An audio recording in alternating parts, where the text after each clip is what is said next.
It's another really good one. This is a little game I had with someone from South Africa. King pawn opening.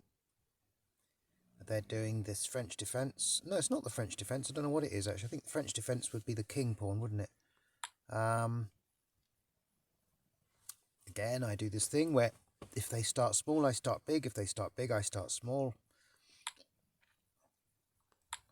And just build it up. Pin that knight. I just want to reduce the possibilities because I really don't know what they're doing. When people start moving their bishop pawns, I never know quite what they're doing. So I just try to either restrict what they can do or just protect more what I've got.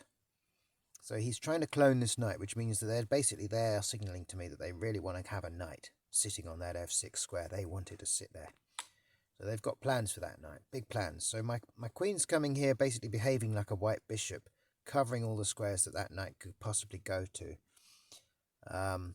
But also threatening a bit of a scholar's mate situation here because my white bishop can come out and support her in a minute. Okay, now he decides to push straight through. We've got no en passant possible yet because we haven't come that far. So this seems to me the best thing to do because he can't move that knight, and although he's going to clone it if I take it, I don't have to take it. So if we do an exchange of pawns there and I've got my knight poised for his knight, well, he can't really capture mine because it's still pinned with the queen. So he removes the pin here. Then I take, because he's lost the chance to take, having to remove that pin. So I take instead. Now I'm removing the clone. Not that that matters too much. He recaptures, and in any case the bishop's sitting Queenside castling. But now I can castle. And now the idea with this castling, I had not actually planned to castle queenside. Let's just go back a move. It's just that those are the pieces that happen to come out. It's just that I happened to bring those bits out because they were useful. But in fact, what I've realized is that if I take that knight and he recaptures with the bishop, he's going to have a weak pawn sitting there in front of the other knight that I can grab. And if I castle, queenside castling, my rook is poised to snap it up. Not only snap it up, but also pin the other knight with the queen. So I thought, I bet you he hasn't seen that. So he goes to push my bishop away, and I thought, let's go for it. Let's take it. And sure enough, he recaptures with the bishop. I mean, it looks so strong, that move, doesn't it, compared to recapturing with a knight. It's hooked onto that slightly weak pawn there. So, but, bosh. Now, that's not good, is it? Because his queen's pinned. Check. So I'm very happy with this situation. He gives me his pointless check here, and all I have to do is move across. Out comes his queen, but he's still got his pin queen, this time against his own pawn, and this is a very bad mistake, actually, as you will see. First I come here with threatening the scholar's mate, or the scholar's check, really, and comes here to block it. Okay, I thought about taking this knight with my rook.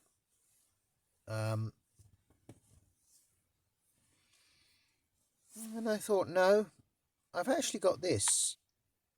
Well, look, I want to force him to have to recapture that knight with a pawn rather than a bishop if I do capture it. So first of all, I want to kick this bishop. So that's the first thing we do. And then he put the bishop here. Well, he's trying to threaten my knight. I don't know if he saw that the rook could just take it for nothing. I think he possibly didn't see that. But the funny thing is, I didn't see that either, because all I could see was my rook up at his king. And the funny thing is, he probably wasn't looking at that. He was putting that, thinking that he was basically just having a go at my knight, and that he'd be able to take that knight and I wouldn't be able to recapture with the pawn because of his queen pinning the pawn. But I have this to start with. He can't capture with the pawn. If he captures with the pawn, he's got a problem. He loses his queen. But if he captures with the knight and I recapture with my bishop can't really be moved because of the pawn pin with the rook. And I'm still threatening scholar's mate this time, not just scholar's check. So this is actually quite a serious situation. Not only that, but if I do go to capture that knight, it's with check, so it doesn't matter what he does on the next move. I've got check. So he comes here. Now look at this.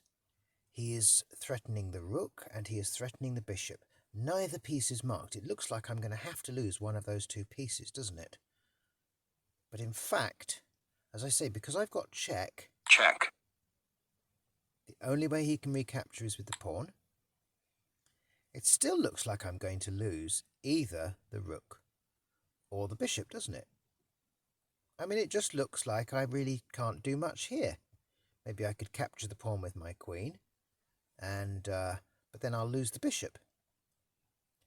Capture the pawn with the rook, but then I'll lose the bishop. Or maybe I could capture his bishop with my rook, so that at least I win something back in return. But I had something far better. I had this. Check. This is absolutely devastating. Looks like I'm giving him the rook and the bishop and or the bishop. But in fact, whatever he does, I can just take the pawn with my queen on the next move and everything is looking very good for me and very bad for him. So he decides to grab material and it's check here. Goes to guard the rook, which obviously I've just forked with check. Check. It's check here.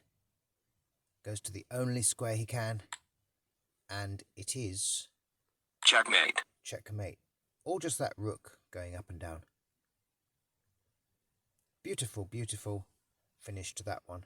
Hey, what did that get me to? Got me to 1970, the year of my birth.